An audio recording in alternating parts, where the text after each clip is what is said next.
I stood in my own kitchen, a room consecrated by 2 decades of breakfasts and whispered late-night confessions, the morning light filtering through the curtains Eleanor and I had hung together 20 years ago. Every thread of that faded fabric was a memory. And yet, in this sacred space, I listened to my daughter-in-law, Lauren, deliver her ultimatum. It wasn't just a financial demand. It was a severance of respect, a declaration that felt final. Either you start contributing rent, Edward, or you need to find somewhere else to live. We can't keep supporting dead weight. Dead weight. The word lodged in my chest, a shard of ice in the warmth of my own home. It was a cold wound in a place built on warmth. It was a label that tried to erase a lifetime of contribution, a history I couldn't forget, and they wouldn't acknowledge. My son Benjamin stood rigidly behind her, his gaze locked on his phone like it contained the secrets of the universe, or perhaps simply a convenient escape route. He wouldn't look at me, and in that averted glance, I saw the true cost of his silence. I smiled then.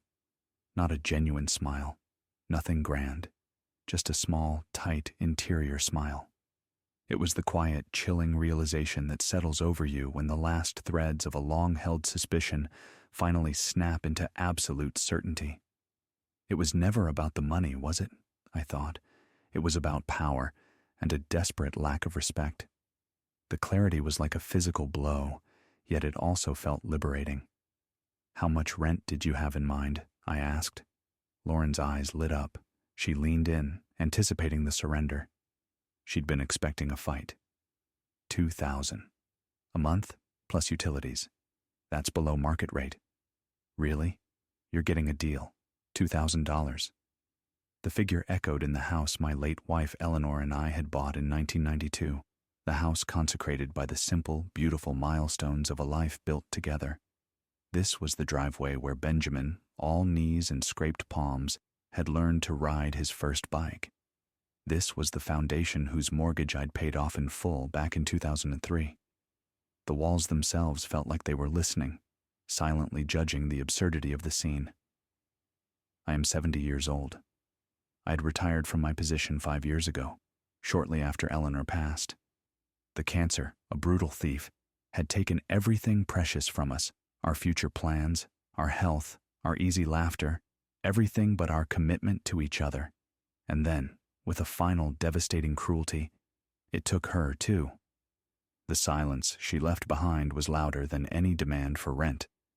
Benjamin and Lauren had suggested I move in with them barely 6 months after the funeral. "For your own good, Dad," Benjamin had insisted. "The house is too big for one person. You shouldn't be alone." They spoke of concern, but their words now tasted like obligation. I should have known better than to confuse dependence with companionship. It was an attempt to fill an unfillable void, and all it had done was replace profound grief with petty resentment.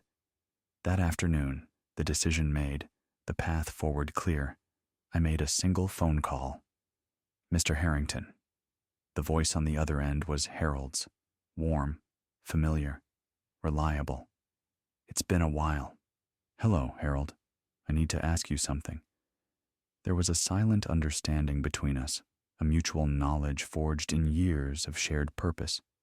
"Anything, sir. You know that." "Is the apartment above the garage still available?" There was a pause. "The one at the estate? Of course it is. But, sir, are you sure? I thought you wanted to stay close to your son." "Plans change," I said. "I'll need it by Friday." The line went silent as I waited for the shock to wear off. "Consider it done." "Should I send a car?" "No." I said I'll handle the transportation myself. I had drawn my line, and I was ready for the fallout. On Thursday evening, Benjamin came home early. This was unusual. He worked in IT consulting and typically stayed at the office until 7 or 8. It was barely 5. "Dad, we need to talk." I was in my room packing. Not that I had much. Funny how a lifetime compresses into a few boxes when you're not trying to hold on to things anymore. "What's on your mind, son?" He sat on the very edge of the bed, a picture of nervous discomfort, nervously wringing his hands. Lauren thinks maybe we were too harsh about the rent thing, he mumbled. The half-hearted retraction was too little, too late. She said maybe $1,500 would be more fair and you could skip utilities. I folded a shirt, a small, familiar ritual in the face of emotional chaos. That's generous of her, I replied, my voice flat. So, you'll stay? He asked, the hope in his voice both pathetic and painful. I looked at my son, truly looked at him. When had he become so small? Not in stature, he was 6'2", but in spirit. No, Benjamin, I said. I don't think I will. The panic in his eyes was immediate. You're being stubborn, he insisted. Lauren's trying to meet you halfway, and you're acting like a child. I zipped up my suitcase. The sound was definitive. The conversation was over. Benjamin, do you know what your mother's last words to me were? I asked, the question cutting through his indignation. He blinked, confused. What? No, I mean I was there, but... He'd been present, yet absent. She said, don't let anyone make you small, Edward. Not even family. It had been a cryptic whisper then. Now I felt the full, devastating weight of her meaning. I think I do now. I finished quietly. That's not fair. We're trying to help you, he sputtered. Are you? I asked, my voice rising slightly. Because from where I'm standing, it feels like you're trying to help yourselves, to what's left of my dignity. Jesus, Dad, we let you live here rent-free for 6 months, he shot back. You let me live in my own house? I countered, the quiet question a sharp, sudden blow. The house I signed over to you last year because you said you were drowning in debt from Lauren's business venture. The full, staggering hypocrisy was now exposed. The house your mother and I bought with money we earned and mortgage payments we never missed. That house? Benjamin's mouth opened and closed. You said that was a gift? It was. I said I'm not taking it back. I just want you to remember what it cost me. On Friday morning at 8 a.m., I heard the car pull up outside. Through the window, I saw the black Mercedes S-Class, idling at the curb. Harold got out wearing his usual dark suit. He'd aged well, Harold. We were about the same age, but he'd kept himself trim and sharp. Lauren was in the kitchen making her protein shake. She glanced out the window and frowned. Edward, is that your ride to the old folks' home? Something like that, I said. Well, it's very punctual. She sipped her shake.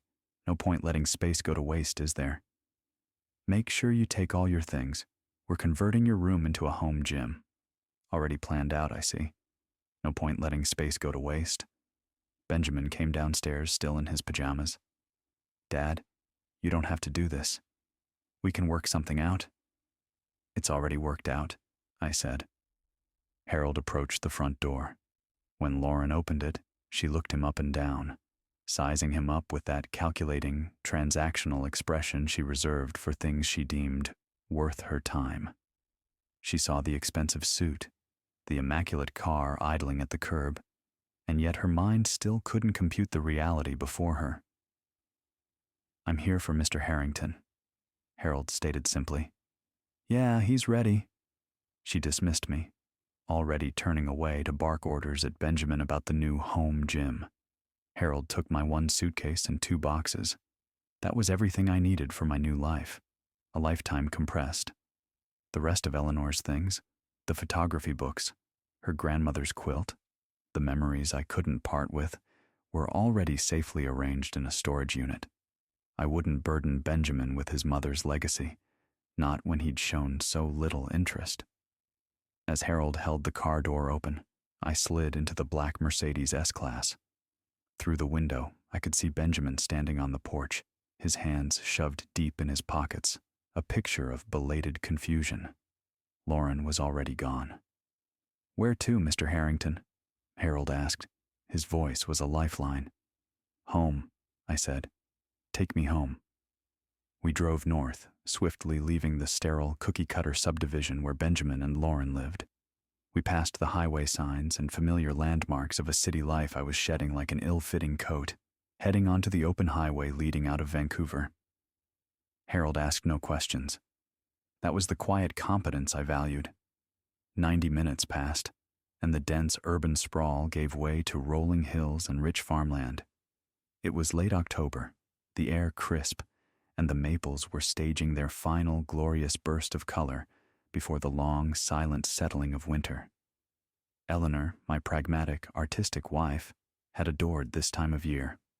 I could almost hear her voice demanding, "Stop the car, Edward, stop. I need to capture that light, that perfect scarlet." The memory was bittersweet, a flash of shared beauty contrasted with the coldness I had just left. We turned off the highway onto a private road. The gate was open, waiting. The sign, weathered but commanding, declared Harrington Cider Orchard and Cider Mills, Est 1 995. Lauren had once asked me, with her usual casual disregard, what exactly I'd done before my retirement. I'd told her I worked in agriculture. It was the technical truth. Craft cider apples are agriculture, a labor of patience, soil, and science. What I hadn't mentioned was that the small-scale farming thing they'd imagined was Harrington Cider Orchard and Cider Mills, a name that commanded respect in its industry. The operation covered 180 acres of prime British Columbia Okanagan Valley land, produced a staggering 13,000 cases annually, and had garnered international awards for its blends. But the most significant omission, what I hadn't mentioned, was that this business, this empire that Eleanor and I built with raw effort and sheer will, starting from nothing, was now valued at approximately $18 million. I hadn't mentioned a lot of things. That silence had been my most potent weapon. I hadn't mentioned a lot of things. My silence had been my own weapon, and I was about to use it. The main house came into view, a restored Victorian farmhouse that Eleanor had painstakingly renovated over 5 years. The cider-tasting lounge edition, all glass and modern lines, caught the morning sun. Beyond it, rows of orchard blocks stretched toward the horizon, heavy with the last of the season's apple trees. Harold pulled up to the garage apartment, a converted carriage house that we'd finished the year before Eleanor got sick. She'd called it our retirement cottage, the place we'd downsized to when the main house became too much. I never lived there. After she died, I couldn't. The house was full of her, and I needed that. Needed to be surrounded by the things we'd chosen together. Moving in with Benjamin had seemed like a rational, simple way to fill the gaping, unbearable space Eleanor had left behind. It was the only way I knew how to stop the echo in the main house. But I learned a devastating lesson in those 6 months. You cannot fill one hole in your soul by deliberately falling into another. Harold pulled the car to a stop at the garage apartment, our retirement cottage. "Welcome back, sir," he said, his words a balm. I took the liberty of stocking the refrigerator. "Beatrice made your favorite stew. It's in the freezer." Beatrice, the manager's wife who had quietly brought casseroles and shed genuine tears at Eleanor's memorial, she knew the difference between love and obligation. The stew wasn't just food. It was a physical manifestation of care, something my family had forgotten how to offer. Beatrice, our cider orchard and cider mill manager's wife, who'd worked in the cider tasting lounge for 15 years, who'd brought casseroles to the house for months after Eleanor's funeral, who'd cried with me at the memorial service. "Thank you, Harold," I said, "for everything. Are you sure about this, Mr. Harrington? Living out here alone?" "I'm not alone," I said. "I'm home." That first week, I deliberately did not contact Benjamin. I immersed myself in the cider orchard and mill with the crew, harvesting the last of the season's fruit. My hands, thankfully, remembered the work, the careful selection of clusters, the satisfying weight of a full bin, the rhythm of the earth. Richard, the manager, was genuinely happy to see me. "Thought we'd lost you to city life," he chuckled. "Just visiting," I said. "How's your boy doing?" he asked about Benjamin. "Learning some lessons," I replied, the phrase loaded with far more meaning than he could know. It takes the silence of the orchard to teach you what matters, I thought. It takes real work to prune away the dead wood. The second week, the city finally called. Benjamin. I let the first calls go straight to voicemail. The day after that, and the day after that, the phone rang with a relentless, anxious insistence.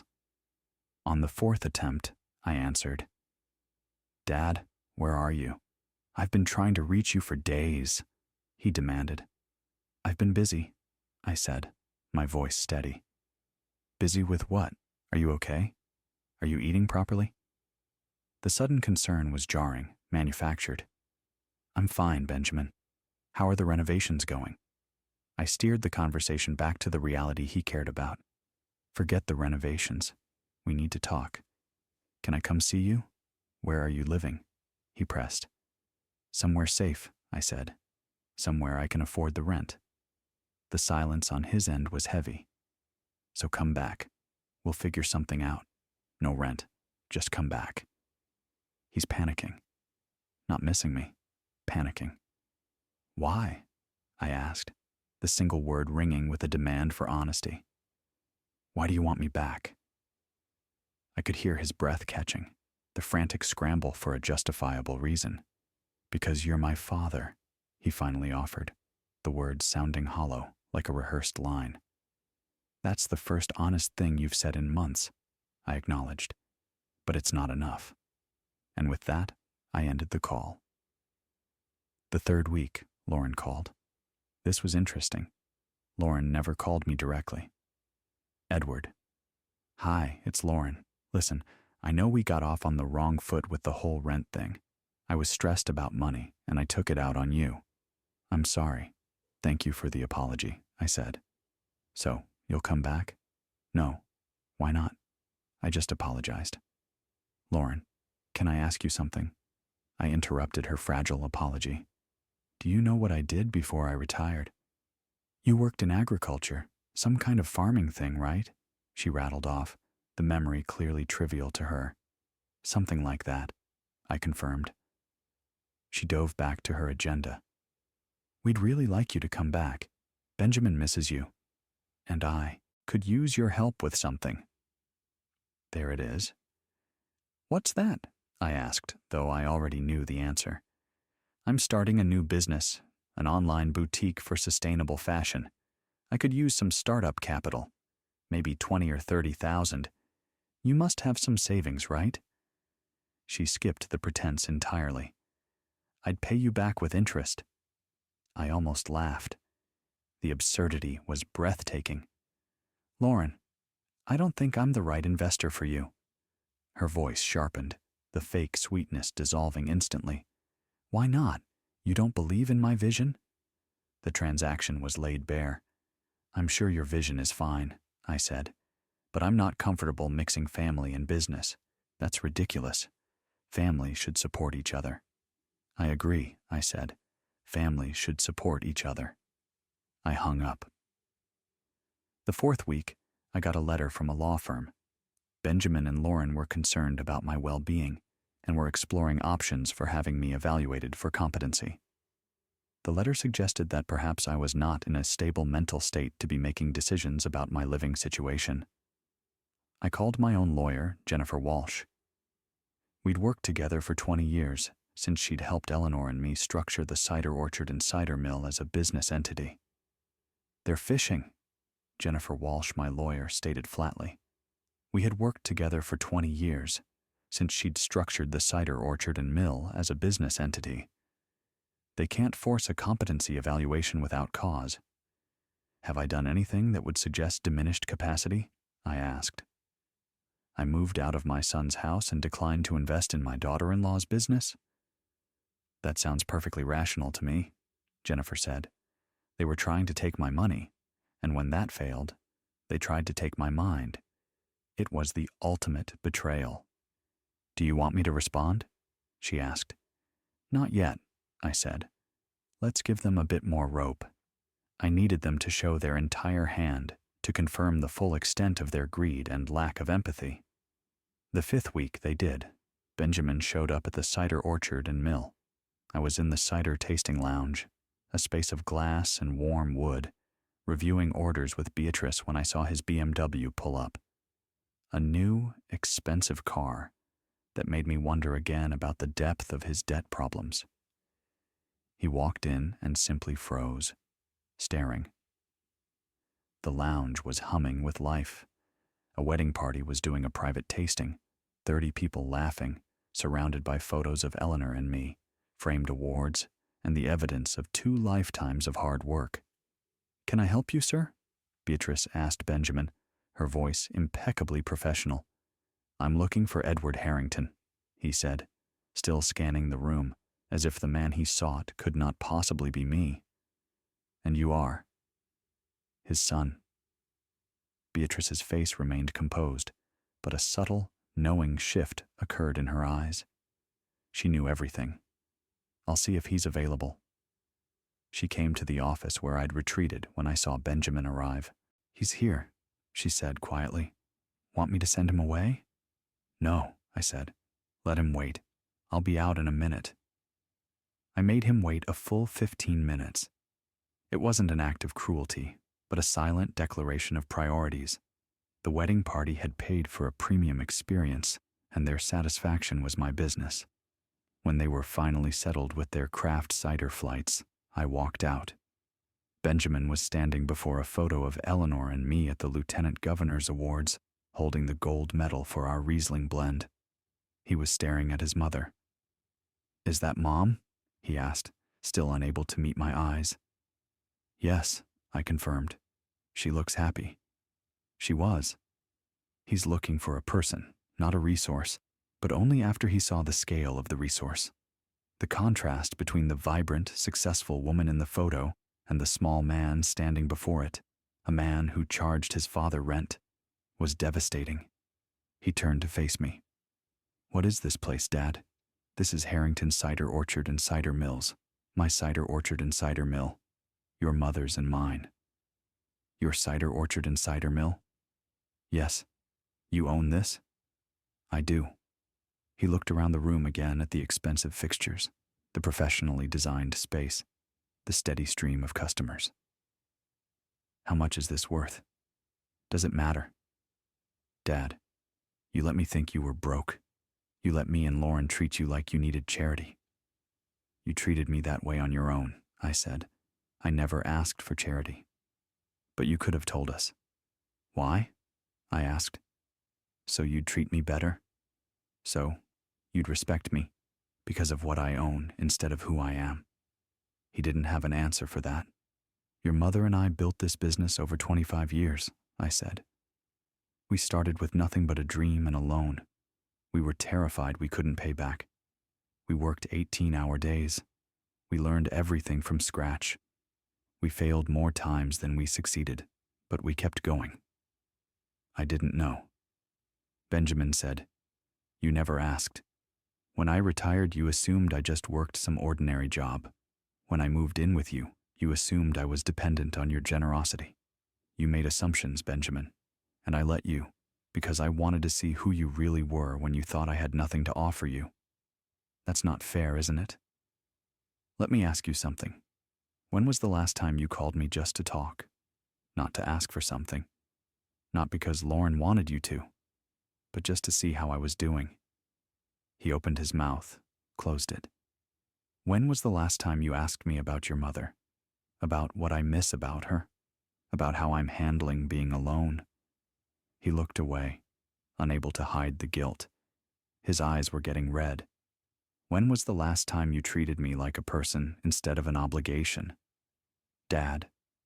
His voice cracked. "I gave you the house," I said. "Do you know why? Not because you needed it. You and Lauren make good money. Your debt was from poor choices, not bad luck. I gave it to you because it was the last thing your mother and I shared, and I couldn't stand being there without her. I thought maybe you'd appreciate it, make new memories there with your own family. Instead, you turned around and charged me rent to live in my own gift to you. I didn't know it was your house. Lauren said her dad helped us with the down payment. Her dad didn't contribute a cent, I said. I paid off your mortgage completely. Check your closing documents. The money came from Harrington Holdings, LLC. That's me, Benjamin. That's this place. He sat down heavily in one of the cider-tasting lounge chairs. I don't understand. Why didn't you just tell us? Because I was lonely and grieving, and I thought maybe if I spent time with you, we'd reconnect. I thought maybe you'd want to know me as a person, not just as a resource. I was wrong. I do want to know you, he said. I'm here now. You're here because you saw the cider-tasting lounge. I said, you're here because you realized I have money. Where were you when you thought I had nothing? He couldn't look at me. Benjamin, I'm your father. I love you. I always will, I said, the unconditional truth undeniable, even in this moment of reckoning. But I don't like who you've become, and I won't pretend anymore that it's okay. The wedding party was filtering out, their laughter receding, replaced by a sudden, intense silence. Through the window, the cider orchard stretched out, bathed in the autumn sun, a quiet testimony to a better partnership. What do you want from me? Benjamin asked, his voice broken. I want you to go home, I said. My answer simple, but profound. I want you to sit in that house, the one your mother and I built and gifted to you, and I want you to think about what kind of man you want to be. This was the true call to adventure, an inward journey for his soul. I want you to decide if you're happy with the person you see in the mirror, and then, if you still want a relationship with me, we can talk, but it'll be on equal terms, Benjamin. I'm not your ATM, and I'm not your burden. I'm your father. I'm sorry, he said. He was crying now, really cry. I know you are, I said, but sorry isn't enough. Sorry is just words. I need to see change. He left. I watched his BMW disappear down the private road. Beatrice came over, handed me a glass of our Pinot Noir. That was hard, she said. Yeah, I said. Will he come back? I don't know, I said. Maybe, maybe not. What will you do if he doesn't? I sipped the craft cider. It was a good year, 2019. Eleanor had been alive when we harvested these apple trees. She'd helped select the barrels. I'll keep living, I said. I'll keep making craft cider. I'll keep being me. 2 months passed. The cider orchard and cider mill settled into winter dormcancy. We released our new vintage to strong reviews. I hired a new assistant manager, a young woman named Olivia, who reminded me of Eleanor in her enthusiasm and eye for detail. 2 months passed. The business settled into the quiet dormancy of winter, a time for rest and planning. We released the new vintage to strong reviews. I found purpose in the work, hiring a new assistant manager whose enthusiasm reminded me of Eleanor. Benjamin didn't call. Lauren did once, the call a transparent attempt to rekindle the investment conversation. I declined, and she hung up without a goodbye. I attended the British Columbia Craft Cider Awards Gala. We won 3 medals.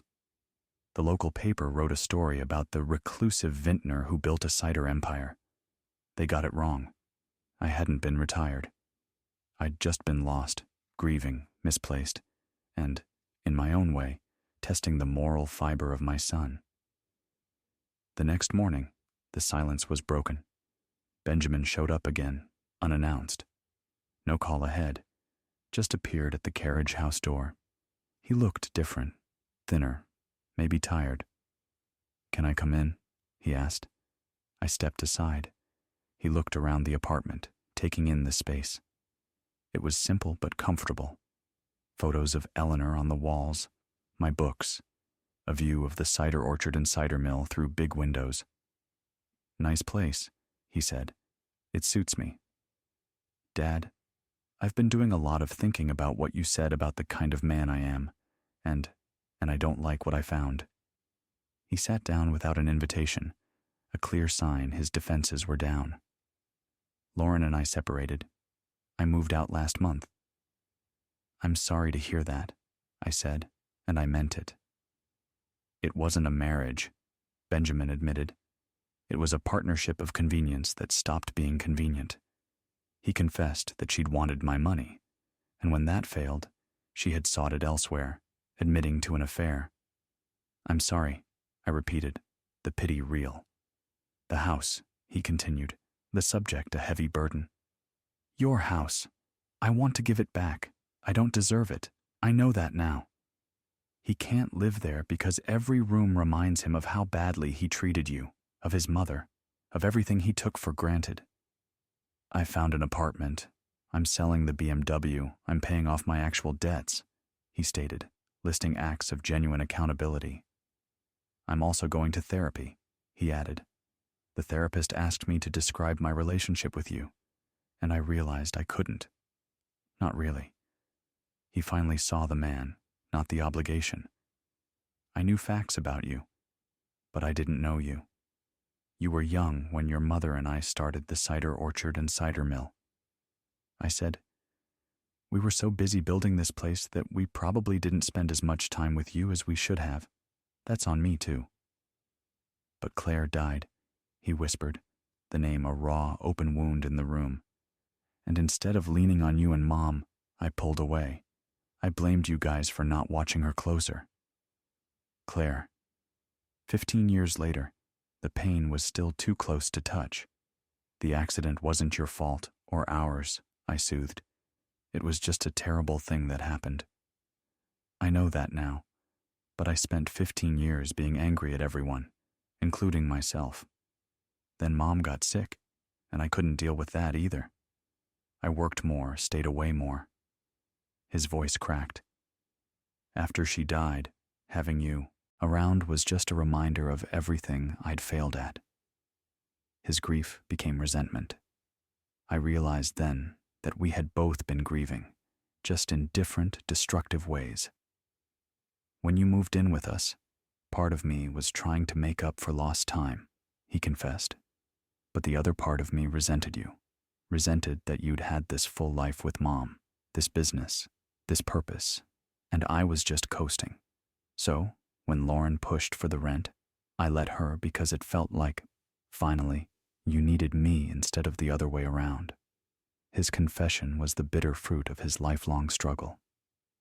"I've always needed you," I said quietly. "Just not for money. I know that now." We sat in silence for a while.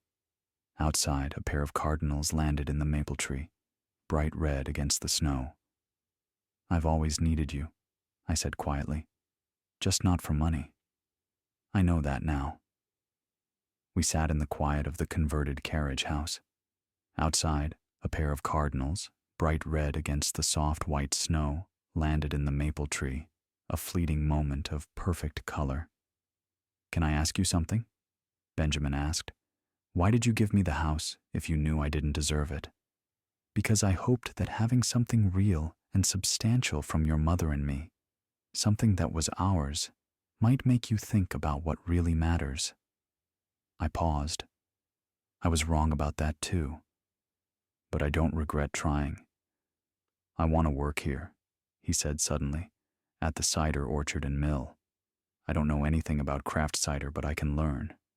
I want to be part of something that matters, something that lasts." I studied his face.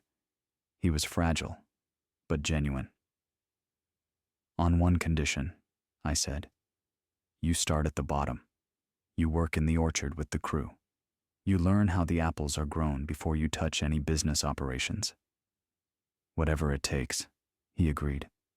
"The work starts at 6 in the morning," I warned. "It's cold. It's physical. The crew will give you a hard time because you're the owner's son. I can handle it." "We'll see," I said. He stood up. "Thank you, Dad." "Don't thank me yet," I said. "Thank me when you've made it through pruning season." He nodded and headed for the door. Then he stopped. "Dad, I read the article about the awards. It said you and Mom started this place with a $80,000 loan and a lot of hope. Is that true?" "Yes." "Where did you get $80,000 in the 90s? You were what? 40. Your mother and I sold our car and took out a second mortgage on a condo we could barely afford. Then we worked 3 jobs between us while getting the first orchard blocks in the ground.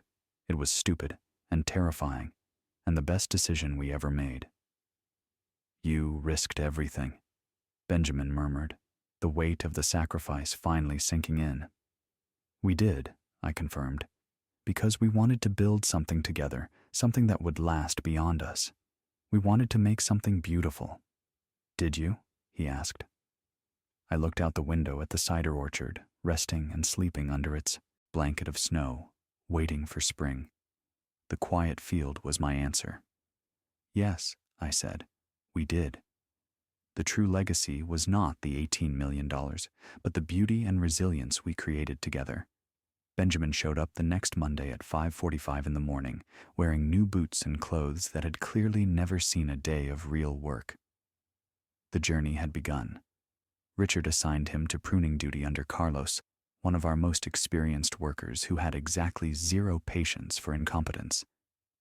I watched from the carriage house window as Benjamin struggled with the first vine, making the cuts in the wrong place, getting corrected, trying again. Carlos's body language was pure exasperation. It would take time. Maybe it wouldn't work at all. Maybe Benjamin would quit after a week or a month. I watched from the carriage house window as Benjamin struggled with the first vine, making the cuts in the wrong place, getting corrected, trying again. Carlos, our expert, showed pure exasperation. It would take time, maybe a whole season, maybe 2. Maybe he would quit after a week or a month. Maybe this was just another fleeting phase, another attempt to find meaning that would evaporate the moment the work became truly difficult. But maybe not. Maybe, just maybe, my son would learn the profound truth his mother and I had grasped all those years ago. That the only things in this life truly worth having are the ones you work for with your own 2 hands. The things that cost you sweat, sacrifice, and soul. That family isn't about what you can get from each other, but what you build together. That respect isn't given. It's earned. I made coffee and opened my laptop. There were orders to review, distributors to contact. The spring released a plan. The work of the cider orchard and mill continued as it always does, relentless, moving through seasons, losses, and changes. Eleanor's photo was on my desk, the one from our first harvest. We were young, exhausted, covered in apple juice, grinning like idiots. She had known even then that we were building something that would last. I picked up my phone and sent a text. Remember to hydrate. Carlos will work you hard. A moment later. Already learning that. Thanks, Dad. It wasn't much, just 2 words and a period, but it was honest, it was present, and it was a start. The sun was rising over the frozen orchard, painting the snow gold and pink. That's the thing about orchards. They teach you patience. They teach you that growth takes time, that you can't rush the important things, and that sometimes you have to cut back severely to promote new, healthy growth. You know, when I stood in my kitchen that morning and heard the words, dead weight, it wasn't just my dignity that shattered. It was the last, fragile piece of my heart that was still clinging to the illusion of a whole family. For 6 months, I had been lost, desperately trying to fill the void Eleanor left behind. I had mistaken dependence for companionship, and all it got me was petty resentment instead of profound grief. But that moment of utter betrayal, the demand for rent in the house I gave them, was the clarity I needed. It was the final, devastating whisper of Eleanor's last words. Don't let anyone make you small, Edward, not even family. She had known, even in her final moments, that the fight for your own spirit never truly ends. Going back to the cider orchard wasn't about the $18 million. It was about returning to the truth we built with our own hands. It was about finding my purpose again, and realizing that the true legacy is not the wealth, but the beauty and resilience created through partnership.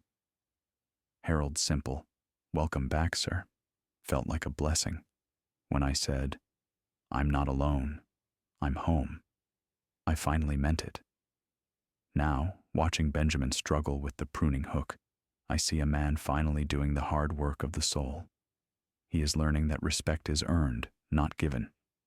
He is learning that family is about what you build together, not what you can get from each other. And here is my deepest, quietest confession to you. Sometimes, you have to cut back the most severe, painful parts of your life to promote new, healthy growth. Don't be afraid of the pruning season. It is a terrifying, beautiful necessity. If you are currently trapped by an obligation that is costing you your dignity, remember the lesson of the orchard. Trust the process of letting go, even when the ground is frozen and the work is hard. The most beautiful growth always follows the deepest cut. What is the one thing you need to let go of to truly be home again?